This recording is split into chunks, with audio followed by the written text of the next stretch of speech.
అగ్రరాజ్యం అమెరికాలో ఎక్కువ మంది ఉన్నత విద్యావంతులు పట్టభద్రులు ఏ మతస్థులో తెలుసా? అందరూ అనుకున్నట్లు క్రైస్తవులు కాదు, హిందువులే అగ్రస్థానంలో ఉన్నారు.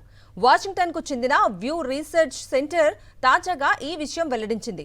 4 ఏళ్ల కాలేజ్ డిగ్రీ పూర్తి చేసిన పట్టభద్రులు ఏ మతానికి చెందిన వారన్న దానిపై 2023-24 రిలీజియస్ ల్యాండ్స్కేప్ స్టడీ పేరిట ఈ సంస్థ విస్తృతంగా అధ్యయనం చేసింది. ఉన్నత విద్యావంతులు అగ్రస్థానంలో హిందువులు, ఆ తర్వాతి స్థానంలో యూదులు ఉన్నట్లు తన నివేదికలో పేర్కొంది. అమెరికాలో ప్రతి 10 మంది హిందువుల్లో కనీసం 7 బ్యాచిలర్స్ డిగ్రీ లేదా ఉన్నత విద్యను అభ్యసించారు. అంటే 70% మంది ఉన్నత విద్యావంతులే. యూదుల్లో ఈ సంఖ్య 65%. స్థానిక అమెరికన్లలో కేవలం 35% మంది ఉన్నత విద్య అభ్యసించారు. ఇతర మతస్థులు సగటు కంటే కొద్దిగా పై స్థానంలో నిలిచారు. ఆయా మతస్థుల్లో ప్రతి 10 మందిలో కనీసం 4 బ్యాచిలర్స్ డిగ్రీ పూర్తి చేసినట్లుగా నివేదికలో పేర్కొన్నారు.